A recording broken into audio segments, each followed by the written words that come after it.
Assalamualaikum warahmatullahi wabarakatuh.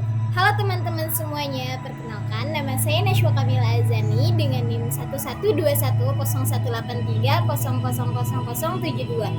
Pada video kali ini saya akan menyampaikan materi keislaman dan ilmu pengetahuan yang berjudul Mengungkap Rahasia Tata Surya dalam Perspektif Islam, Memahami Kebesaran Allah melalui Ilmu Pengetahuan.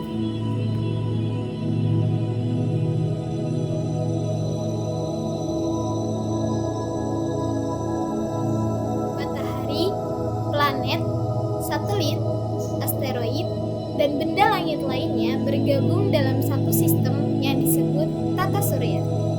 Membahas sistem tata surya tidak bisa dipisahkan dari proses pembentukan alam semesta. Pada tahun 1948, ketiga ahli yang bernama Bondi, Gould, dan Hoyle menyatakan bahwa alam semesta tidak memiliki awal dan juga tidak memiliki akhir, dan selalu tampak sama sejak dahulu hingga sekarang. Teori ini juga menganggap bahwa alam semesta tidak terbatas dalam hal luas dan usia. Namun, pada awal abad ke-20, banyak fisikawan yang menolak teori ini. Bukti teori yang dianggap membantah teori keadaan tetap tersebut adalah teori Big Bang. Dalam Al-Quran, surat Al-Anbiya ayat 30, Allah berfirman, A'udzu billahi minasyaitonir rajim. Bismillahirrahmanirrahim. Awalam yaral ladzina kafaru annas samawati wal arda kanata ratqan fafataqnahuma waja'alna minal ma'i kulla syai'in hayyin afala yu'minun. Yang artinya, dan apakah orang-orang kafir tidak mengetahui bahwa langit dan bumi keduanya dahulunya menyatu, kemudian kami pisahkan antara keduanya, dan kami jadikan segala sesuatu yang hidup berasal dari air. Maka mengapa mereka tidak beriman? Sejak kejadiannya pada peristiwa Big Bang, alam semesta ini berkembang secara evolutif mulai dengan kabut hidrogen yang berputar melanda dan berputar melalui ruang. Alam semesta penuh dengan asap yang renggang dari gas yang melimpah ini yang merupakan 90% dari semua materi kosmos ini. Dalam gerak acak dari awan yang seperti itu, atom-atom kadang-kadang berkumpul secara bersama secara kebetulan untuk membentuk kantong-kantong gas yang padat. Dari peristiwa inilah bintang-bintang muncul. Demikianlah secara perlahan-lahan setelah melalui kira-kira 20 miliar tahun cahaya, akhirnya terbentuklah galaksi-galaksi yang terus berkembang. Bintang-bintang, matahari, dan planet-planet yang mengitari matahari kita, termasuk bumi yang kita huni. Inilah sebuah planet dengan pusatnya matahari yang kita sebut sebagai tata surya atau solar system.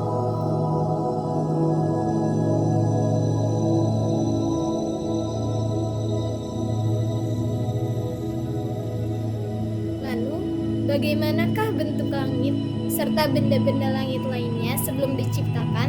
Dalam Al-Quran surat Fussilat ayat 11, Allah berfirman, A'udzu billahi minasyaitonir rajim. Bismillahirrahmanirrahim. Tsumma stawa ilas samaa'i wa hiya dukhanun faqala laha walil ardi itiya taw'an aw karha qalata ataina ta'iyan. Yang artinya, kemudian dia menuju ke langit, dan langit itu masih berupa asap. Lalu dia berfirman kepadanya dan kepada bumi, datanglah kamu berdua menurut perintahku, dengan patuh atau terpaksa. Keduanya menjawab, kami datang dengan patuh. Tersebut menjelaskan bahwa sebelum sistem tata surya terbentuk, langit dan benda-benda langit lainnya adalah satu kesatuan yang berupa gumpalan asap. Hal ini sesuai dengan ilmu astronomi yang menyebut nebula sebagai gumpalan asap padat yang tidak tembus pandang. Semua benda langit dalam tata surya memiliki garis edarnya masing-masing. Meski begitu, tak ada satupun dari mereka yang memotong jalur peredaran satu sama lain. Dalam Al-Quran surat Az-Zariyat ayat 4, Allah berfirman, A'udzu billahi minasyaitonir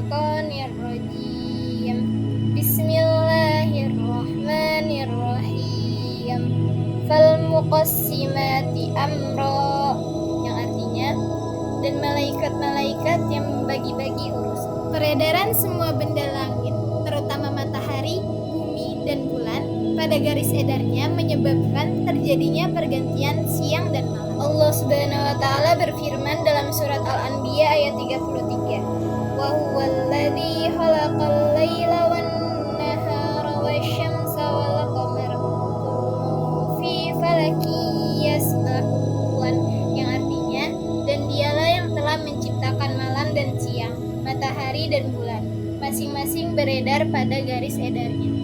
Dalam teori heliosentris disebutkan bahwa matahari adalah pusat tata surya. Dalam Al-Quran surat Yasin ayat 38 sampai dengan ayat 40, Allah berfirman, A'udzu billahi minasyaitonir rajim.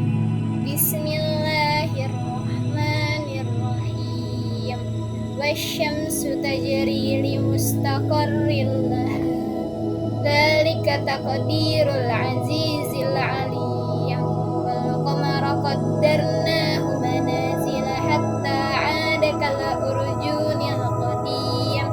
Wasyamsu yanbaghi laha an tudrikal qamara walal lailu sabiqun nahar wa kullun fi falaki yasbahun, yang artinya, dan matahari berjalan di tempat peredarannya.